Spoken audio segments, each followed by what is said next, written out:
और 2 दिनों से हम लोग निरंतर जो है सुन रहे हैं भारतीय भाषा के रचनाकारों पर, और कल से आधे दिन से लगभग महाश्वेता देवी के ऊपर। मुझे महाश्वेता देवी के कथा साहित्य के माध्यम से कुछ बातें यहाँ पर रखनी है।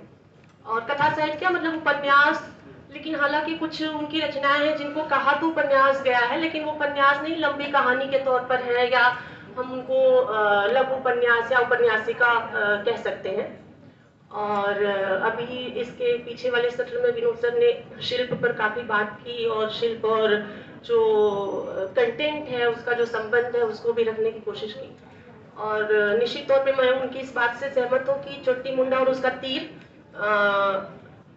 संपूर्ण उपन्यास अपने शिल्प के रूप में मतलब है। लेकिन यहाँ पर कुछ ऐसी रचनाएं हैं जिनकी बातचीत नहीं हुई अब तक, और वही वो अपने छोटे कलेवर की रचनाएं हैं जिन पर मैं कुछ बातें रखना चाहती हूँ। और मैंने बहुत ज्यादा नहीं पढ़ा है महाश्वेता देवी का, या संपूर्ण नहीं पढ़ा है, लेकिन जो रचनाएं पढ़ी हैं उनमें कुछ एक अंतरधारा या अंतरसूत्र हैं जो निरंतर मौजूद है। और संभवतः जो रचनाएं मुझसे छूटी हुई हैं या बाद में मैं पढ़ूंगी, निश्चित तौर पे मुझे भरोसा है कि उनमें भी वो बातें मौजूद होंगी या मिलेंगी पढ़ने पर। तो जो सबसे पहली बात है, कुछ पॉइंट्स है मेरे जहन में जिनको मैं रखना चाहती हूँ। तो जो सबसे पहली बात है वह है कि आखिर में किसी रचनाकार की जो रचना प्रक्रिया है, जहां से वो शुरू होती है, और बहुत लंबा समय रहा महाश्वेता देवी का के लेखन का, बहुत ज्यादा लिखा भी है उन्होंने उस नजरिए से। तो जहां पर वो खत्म होता है, तो जो शुरुआत है और जो आखिरी हिस्सा है और उसका जो पूरा विकास है, वह किस मायने में उसकी जो रचना प्रक्रिया है वो निर्मित हो रही है, बदल रही है या विकसित हो रही है। जो पहली रचना है झांसी की रानी, जिस पर काफी विस्तार से बात हुई इसके पीछे के सत्र में, मुझे बहुत ज्यादा नहीं बोलना है उस पर, लेकिन जो नवजागरण है इतिहास में और साहित्य में, हिंदी साहित्य की अगर मैं बात करूं, क्योंकि मैं हिंदी साहित्य की विद्यार्थी हूं तो विस्तार से मैंने हिंदी साहित्य को ही पढ़ा है, वह उसमें कई सवाल हैं। आज इतिहासकारों ने भी उठाया है, साहित्यिक आलोचना में, साहित्य इतिहास लेखन में वो सवाल अब उठ करके आ रहे हैं। वो कहीं से भी जिस रूप में उसको लिया गया, वो कहीं ना कहीं एक सवर्णवाद, एक हिंदू मानस, एक नायक बनाने की जो अवधारणा या पुरानी परंपरा रही है, उससे वह ग्रस्त रहा है। इस चीज को तोड़ने की कोशिश कर रही है निरंतर महाश्वेता देवी अपने हर कृति में, हर लेखन में। मैं पी साईनाथ की एक किताब है, इससे और स्पष्ट तरीके से अपने बात को शायद रख पाऊंगी। इसकी लगभग भूमिका तो यहाँ पे नहीं है, प्रस्तावना भी नहीं है उस रूप में, लेकिन जगमोहन सिंह ने यहाँ पर भगत सिंह और उनके एक साथी जो है रहे हैं शिव शर्मा के बीच के संवाद को कोट किया है। मैं उसको पढ़ना चाहती हूँ कि हम सब आजादी की लड़ाई के सिपाही हैं, इसलिए क्रांतिकारी कार्रवाई में ही शामिल होना चाहते हैं। आमतौर पर सबसे ज्यादा सम्मान भी उनका होता है जो या तो कार्रवाई के दौरान शहीद हो जाते हैं या फांसी पर चढ़ जाते हैं। लेकिन उनकी स्थिति किसी इमारत के मुख्य द्वार पर जड़े रत्नों के समान होती है। वे केवल इमारत की सुंदरता को बढ़ाने के काम आते हैं, लेकिन जिन पत्थरों पर इमारत की नींव रखी जाती है वे कहीं ज्यादा महत्वपूर्ण होते हैं। वे नींव को मजबूती देते हैं, जिससे इमारत को लंबी उम्र नसीब होती है। वे ही इमारत का बोझ सालों साल उठाए रखते हैं। तो महाश्वेता देवी के लेखन में हम उन पत्थरों की तलाश पाते हैं जो भुलाए हुए नायक हैं, जिन पर इतिहास ने बात नहीं की, जिन पर मुख्य धारा के साहित्य ने बात नहीं की, उनको वह ढूंढ करके ले आती है। झांसी की रानी की भूमिका में ही उन्होंने लिखा है, जिसका थोड़ा सा सर ने पढ़ा भी था। मैं उसको नहीं पढ़ूंगी, लेकिन जो उनकी दूसरी कृति है मास्टर साहब, उसके निवेदन में उन्होंने कुछ लिखा है जिसको मैं यहाँ पढ़ना चाहती हूँ कि इतिहास को मैं जनवृत्त के साथ खड़ी होकर ही देखती रही हूँ। राजवृत्त के इतिहास के लेखक ऐतिहासिक होते हैं। मैं उन लोगों को ढूंढती रही हूँ जिनका कोई नाम नहीं है, कोई मुकाम नहीं है, जो शोषण के चक्के में पिसते पिसते एक दिन विद्रोह का शंख फूंक देते हैं। कभी कभी अपनी लड़ाई जीत नहीं पाते और मर भी जाते हैं। उनकी समाधि पर या श्मशान में कोई स्मृति स्तंभ या फलक नहीं लगा होता है। लेकिन भारत के इतिहास में मैंने बार बार होने वाली इस पराजय को कई बार विजय से कहीं अधिक महान पाया है। 11वीं सदी में बंगाल का कैवर्त विद्रोह हो, या 1857-58 का महाविद्रोह, 18वीं और 19वीं सदी का संथाल मुंडा किसान विद्रोह हो, या इस शताब्दी का भारतीय नौ विद्रोह। मास्टर साहब की कहानी में मैंने उसी लोक नृत्य की भूमिका को लाना चाहा है। जात पात का विष और विद्वेष आज भी सक्रिय है, इसलिए मैंने ऐसी गाथाएं लिखी हैं। तो लोक नृत्य के माध्यम से इतिहास तक जाने की जो खोज है, उस पर अरुणाम सौरभ ने काफी विस्तार से बोला। लेकिन झांसी की रानी जो पहली रचना है, पहला उपन्यास है, उसके बाद जो क्रमिक विकास हम देखते हैं, बिरसा मुंडा के बारे में काफी विस्तार से रणेंद्र सर ने बताया। तो ये जो भुला दिए हुए जन नायक है, या जिसको हम कहें कि स्वतंत्रता आंदोलन और राष्ट्र राज्य बनने की जो प्रक्रिया है भारत की, उसमें जो ऐसे लोग हैं जिनका खून पसीना लगा हुआ है लेकिन उनको याद नहीं किया गया, तो महाश्वेता देवी का संपूर्ण लेखन उनको याद करने के क्रम में आगे बढ़ता है। और यह किसी भी भाषा के लेखक की, बुद्धिजीवी की, रचनाकार की, कलाकार की सबसे बड़ी जिम्मेदारी होती है, जिसका निर्वाह महाश्वेता देवी निरंतर कर रही है। इसलिए वह सिर्फ एक सामाजिक कार्यकर्ता ही नहीं, बल्कि एक रचनात्मक कार्यकर्ता के रूप में, एक साहित्यिक कार्यकर्ता के रूप में, एक सांस्कृतिक कार्यकर्ता के रूप में भी हमारे सामने आती है। जो दूसरा मुद्दा है इसमें, वह भी इसी से जुड़ा हुआ है, जो मैं कहना चाहती हूँ यहाँ पर, कि राष्ट्र राज्य बनने की जो प्रक्रिया है और उसमें जो आंतरिक असंतोष भी है। जैसा मैंने कहा कि आज भी हम नवजागरण को लेकर के, या 1857 से 47 तक का जो हमारा स्वतंत्रता आंदोलन है, जब उसका पुनर्मूल्यांकन किया जा रहा है, तो कई तरह के मत आ रहे हैं सामने। या उस समय में भी जो विवाद या आपसी संवाद की जो प्रक्रिया चल रही थी, अब जैसे स्वदेशी की ही कल बात हुई थी, तो स्वदेशी को लेकर के गांधी का जो आग्रह है, और बाद में स्वदेशी का प्रचार करने वाले टैगोर का जो मत परिवर्तन है स्वदेशी के प्रति, तो और उनके जो आपसी संवाद है, खासतौर से अगर हम 3 चरित्रों को उठाते हैं वहां से, तो गांधी, टैगोर और अंबेडकर, और इन तीनों की जो सहमतियां और असहमतियां हैं, उन्हें भी हमें सामने रखना चाहिए। लेकिन जो एकांगी दृष्टिकोण विकसित हुआ, साहित्य ने उसको अपनाया, उसको तोड़ने की पूरी प्रक्रिया महाश्वेता देवी के लेखन में दिखाई देती है। झांसी की रानी से लेकर के जो है जंगल के दावेदार तक पहुंचे, या फिर अग्निगर्भ तक पहुंचे, या चोटी मुंडा और उसका तीर। चोटी मुंडा में धानी मुंडा, जिसकी चर्चा कर रहे थे रणेंद्र सर, वो कहता है कि यहाँ आदिवासी कहाँ है, यहाँ तो सब हिंदू हैं। या आदिवासियों को सिर्फ क्या बिरसा मुंडा का जो पूरा संघर्ष है, क्या वो सिर्फ अंग्रेजी राज के खिलाफ है? नहीं है, वो हर तरह के उपनिवेशवाद के खिलाफ है। तो राष्ट्र राज्य बनने की प्रक्रिया में ही नव उपनिवेशवाद का विकास हो रहा था, और जब राष्ट्र राज्य की प्रक्रिया बनने की संपन्न हो जाती है, तो वह जो उसके भीतर बनने वाले तरह तरह के आंतरिक उपनिवेश है, उनको खोलने की कोशिश महाश्वेता देवी निरंतर अपनी रचनाओं में कर रही है, और हर रचना में कर रही है। और वह एक तरह का नहीं है, वह बहुस्तरीय है, उसके विविध रूप हैं, हर रूपों पर उनकी नजर है। चाहे वह आदिवासी संघर्ष हो, चाहे वह दलितों का संघर्ष हो, चाहे वह स्त्रियों का संघर्ष हो, चाहे वह तमाम जो दूसरे उपेक्षित वर्ग है, उनका, वंचित वर्ग है, उनका जो संघर्ष है, तो उन विविध परतों को खोल रही है वह अपनी रचनाओं में। यहाँ पर कुछ रचनाओं की मैं चर्चा करना चाहती हूँ। एक उनकी छोटी सी रचना है, और पलामू की चर्चा हुई रणेंद्र सर के माध्यम से, पलामू ही उसका भी केंद्र है। उस रचना का नाम है भूख। बहुत महत्वपूर्ण रचना है वह, कई मायने में, और बहुस्तरीय रचना है। विस्थापन, निर्वासन, उसके साथ साथ भूख, और वो भूख एक तरह की नहीं है, कई तरह भूख के विविध रूप है वहां पर। एक तो वंचित तबके की भूख है, जो हाड़ तोड़ मेहनत कर रहा है, लेकिन उसको दोनों समय की रोटी जो है वो मुहैया नहीं है। लेकिन एक तरफ कुंवर, जो उसका जमींदार है, उसकी भूख है, जो औरतों की भूख है, जो आदिवासी स्त्रियां हैं उनकी भूख है, उनके घर में रहने वाली जो जमींदारों से ब्याही गई जो औरतें हैं वहां पर, उनकी जो स्थिति है, फिर उनका जो बेटा है कुंवर का, एक सामंत वर्ग है, उसके आगे उसकी अगली जो पीढ़ी 9 सामंत वर्ग है, उसकी पैसे की भूख है, व्यवसाय की भूख है, जो खत्म नहीं हो रही है।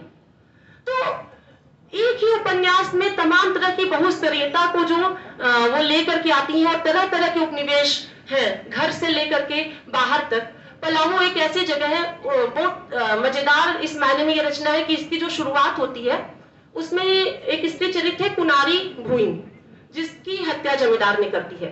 कुंवर साहब ने बलात्कार किया है और कुंवर साहब ने बाघ पाला हुआ है अपने शिकार खाने पर, और जिन स्त्रियों के साथ वह बलात्कार करते हैं उन स्त्रियों को फेंक देते हैं बाघ के सामने फिर खाने के लिए। कुनारी का बच्चा है, बच्चे के साथ छोटा बच्चा है उसका, तो बच्चे की लाश और कुनारी की लाश दोनों को फेंक दिया जाता है बाघ के सामने खाने के लिए। अब वहां पर कुनारी भुइन की मृत्यु पहले हो चुकी है, और जैसा कि विनोद सर ने भी कहा कि पूर्व दीप्ति है, या जिस युक्ति का वो इस्तेमाल करती है बार बार, कि कई चरित्र का जो है वह एक रचना से दूसरी रचना में आना जाना जो है वह लगा रहता है, तो वो पूर्व दीप्ति से ही शुरू होता है, क्योंकि कुंवर के हाथों पर उसके दांतों के निशान है कुनारी भुइन के, और उस निशान को वो मिटाना नहीं चाहता है, क्योंकि उससे उसकी जो भीतर की आदमखोर प्रवृत्तियां हैं वह संतुष्ट होती हैं। लेकिन वो सपना आता है बार बार कुनारी भुइन का उसको। मुझे प्रेमचंद की कहानी कफन की बुधिया याद आती है। बुधिया कहीं दिखाई नहीं देती है कहानी में, लेकिन शुरू से आखिर तक बुधिया मौजूद है। हालांकि दोनों की मृत्यु के अलग अलग बिल्कुल संदर्भ है, तुलना नहीं हो सकती है, लेकिन जो शिल्प के स्तर पर जो प्रयोग है इसलिए सिमिलरिटी दिखाई देती है। अब कुनारी भुइन की हत्या एक खबर बनती है, बड़ी खबर बनती है। मीडिया का जो रूप है आज जो हम देख रहे हैं, उसको बहुत पहले महाश्वेता देवी देख रही है कि किस तरह से चर्चा में चीजें आती हैं, जगहें आती हैं, लोग वहां पहुंच जाते हैं, भीड़ वहां पहुंच जाती है, और फिर वहां पर एक नए तरह का उपनिवेश, जो पहले कुंवर का उपनिवेश था आजाद भारत में, जो कमियां थे उनके, जो उनके हरकारा थे, जो उनके चरवाहा थे, जो उनके बधुआ मजदूर थे, जो स्वतंत्रता के बाद भी, संविधान बनने के बाद भी बेगारी खटने के लिए बधे हुए थे, वो वहां से छोड़ करके जा नहीं सकते थे अपनी जगह को। और जब वहां पे कुनारी भुइन की हत्या होती है और ये खबर बनती है, तो वहां पर विकास पहुंचता है। आज तथाकथित जो विकास है वह पहुंचता है, वह किस रूप में पहुंचता है उसको लिख रही है महाश्वेता देवी कि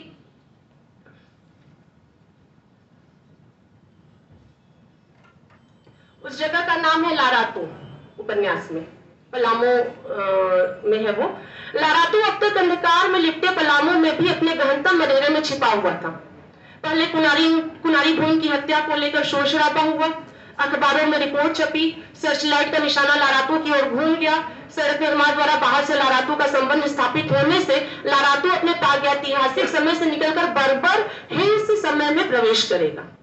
इस लारातू में भी मध्य युग ही कायम रहेगा, केवल थोड़े थोड़े परिवर्तन ही घटेंगे। दरअसल आज हमें ये लगता है कि यह जो जिसे हम विकास कहते हैं, उसके गुणात्मक जो मूल्य होने चाहिए, शायद उसका आभास नहीं है सत्ता में काबिज लोगों को, लेकिन ऐसा नहीं है। ये सब कुछ प्रायोजित है और इसको बहुत पहले से प्रायोजित किया जा रहा है। मैंने कहा कि राष्ट्र राज्य बनने की प्रक्रिया में ही ये बातें शामिल हैं। आंतरिक जो उपनिवेशवाद निर्मित हो रहे थे और उनको सुरक्षित रखने की जो प्रक्रिया थी वह चल रही है बाकायदा। दरअसल कि यह जो रवैया है सत्ता प्रतिष्ठानों का, दरअसल यह विकास और आधुनिकता के गुणात्मक मूल्यों की नासमझी नहीं, बल्कि एक सोची समझी राजनीतिक आर्थिक रणनीति है। और पलामू जैसी जितनी भी जगहें हैं वहां पर विकास इसी रूप में पहुंच रहा है। और फिर यह कहा जा रहा है कि विकास का विरोध किया जाता है। तो दरअसल यह जो आंतरिक उपनिवेश है, जो पहले सामंती वर्ग के द्वारा थे, फिर उनका चरित्र किस तरह से व्यवसायिक होता जा रहा है, किस तरह से फिर वह पूरी तरह से पूंजीवादी उपनिवेश वहां पर निर्मित कर रहे हैं। तो यह इसकी जो पूरी प्रक्रिया घटित होती है वह हम भूख जैसे उपन्यास में जो है वह देख सकते हैं। अगला जो मेरा इसमें पॉइंट है वह यह है कि अब जगह जगह पर जाहिर सी बात है, जब आंतरिक उपनिवेश निर्मित हो रहे हैं तो प्रतिरोध हो रहे हैं उनके, जिसका एक बहुत बड़ा उदाहरण और कल से परसों से जिसकी बात हो रही है नक्सलवादी आंदोलन की। बहुत बड़ा आंदोलन रहा प्रतिरोध का वो। लेकिन ये जो आंदोलन उभरे और इनके दमन की जो प्रक्रिया रही, आंदोलनों के बारे में हमें बहुत सारी रचनाएं मिलती हैं, दमन के बारे में भी रचनाएं मिलती है, लेकिन दमन की जो प्रक्रिया है वह बहुत विस्तार से किसी एक रचनाकार के यहाँ मैंने पढ़ा है, तो वह है महाश्वेता देवी। और कि वह बहुस्तरीय है, वह भी एक स्तरीय नहीं है जो बहुत बार हमें समाचारों में या मीडिया में या खबरों में सुनाई देती है। उसका एक ही रूप नहीं है, उसके विविध रूप है। इसकी थोड़ी सी चर्चा हुई कल, आशुतोष सर ने भी कहा, उस तरफ इशारा किया था मॉब लिंचिंग शब्द के माध्यम से, और आज रेडन सर ने अपनी असहमति भी जताई कि दरअसल वो मॉब लिंचिंग नहीं है, वह एक सत्ता प्रायोजित हिंसक प्रक्रिया है जिसको जानबूझ करके तैयार किया जा रहा है। एक युवा पीढ़ी को आकर्षित किया जा रहा है। अपने घर मोहल्ले आसपास गांवों में कस्बों में रहने वाले जो युवा हैं, जाहिर सी बात है जिनकी आर्थिक पृष्ठभूमि कमजोर है, लेकिन उन्हें लालसा है बहुत कुछ पा लेने की अपने जीवन में, तो उनके लिए एक शॉर्टकट है यह। क्योंकि भारत एक लोकतंत्र बन चुका है 47 में, और उसी 47 में पलामू के लाराटू के कुंवर साहब भी रह रहे हैं। तो पुलिसिया दमन हर जगह काम नहीं करेगा, सेना हर जगह नहीं जा सकती है नागरिकों के खिलाफ। तो उन्हीं नागरिकों के बीच से एक वर्ग तैयार करना है। अगर 4 दोस्त हैं तो उसमें से एक को ले लेना है, अपनी तरफ आकर्षित कर लेना है, बाकी 3 की खबर तो अकेले ले लेगा, क्योंकि उसके पीछे पूरा स्टेट है। उन्हें हथियार थमाया जा रहा है, उन्हें जो है मुखबिर बनाया जा रहा है। तो यह जो पूरी प्रक्रिया है वह महाश्वेता देवी की रचनाओं में, खासतौर से उनकी 2 रचनाएं इस संदर्भ में बहुत महत्वपूर्ण है। एक रचना है मर्डरर की माँ, 1084वीं की माँ पर हमने काफी बातें सुनी, लेकिन मुझे लगता है कि 1084वीं की माँ की सिक्वल तो मैं नहीं कहूंगी, लेकिन उसका जो उसकी जो परिणति है वो हमें मर्डरर की माँ के रूप में दिखाई देती है जो रचना है। और दूसरी रचना है रजिस्टर्ड नंबर 1038।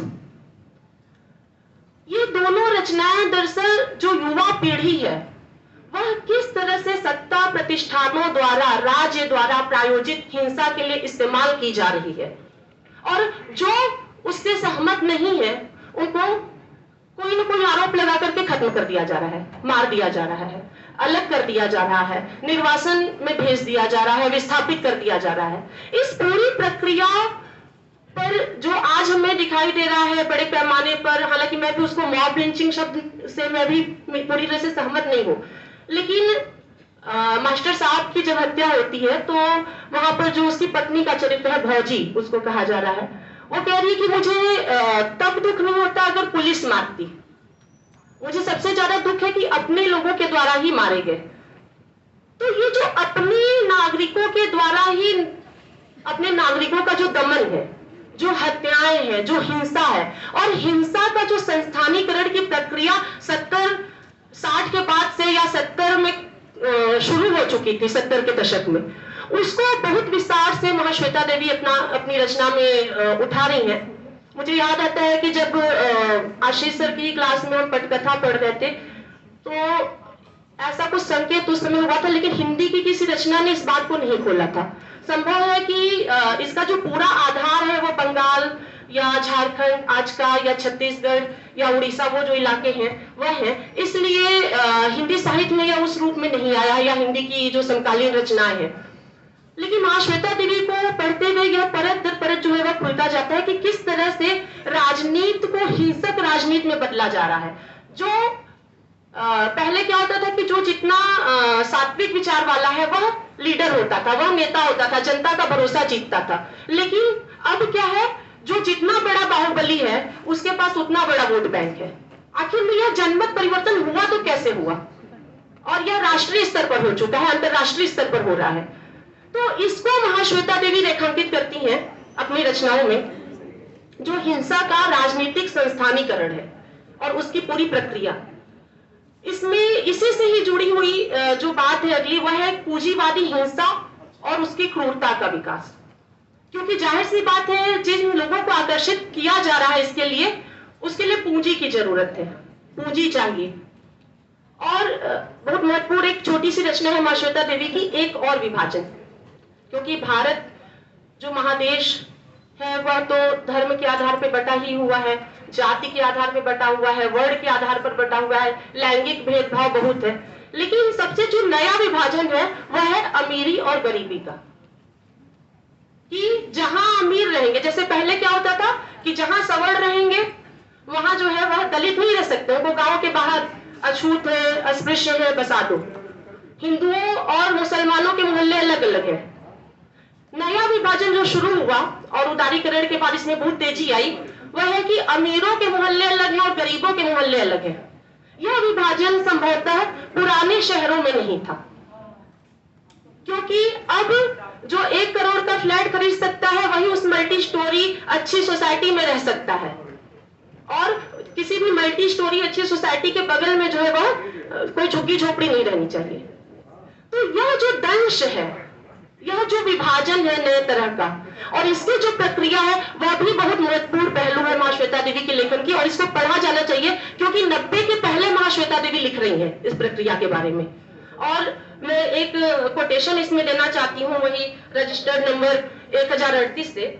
उसमें 4 युवाओं को पकड़ करके 18 साल तक जेल में बंद कर दिया जाता है, जिसमें से जो सबसे छोटा है नाबालिग है, उसकी रिहाई होती है 18 साल बाद, वो अपने घर आता है। तो उसकी बहन है जवा, वो कहती है कि पहले कितनी सुविधा थी रे छुटके, घर के पास ही तालाब हुआ करता था, सिर धो लो, नहा लो, कपड़े धो लो, मशहरी कचार लो। गरीबी ही थी मगर गरीब होने का एहसास नहीं था। अब मुझे एक रचना की और याद आती है इसमें, हालांकि उसका संदर्भ आज के राजनीतिक संदर्भ से जुड़ता है। दिलो दानिश एक रचना है कृष्णा सोपती की, उसमें कृपा नारायण है, बेहद फ्यूडल और पुरुषवादी चरित्र है, लेकिन वो बहुलवादी जो संस्कृति है पुरानी भारत की, उसमें उसकी आस्था है। वो कहता है कि एक जगह उसका संवाद है, वो तो मुझे नहीं याद है, लेकिन वो कह रहा है वहां पर कि पहले भी 2 कौमें थी और अलग अलग ही थी। पहले भी हिंदू थे, मुसलमान थे, लेकिन जो चीज नहीं थी वो फिरका परस्ती। यहां पर भी है कि पहले भी अमीर थे और गरीब थे, लेकिन गरीबों को भी कुछ सुविधाएं थी, कम से कम उन्हें पीने का पानी और सांस लेने की हवा और रहने की जमीन मुहैया थी, जो आज उनसे छीनी जा रही है।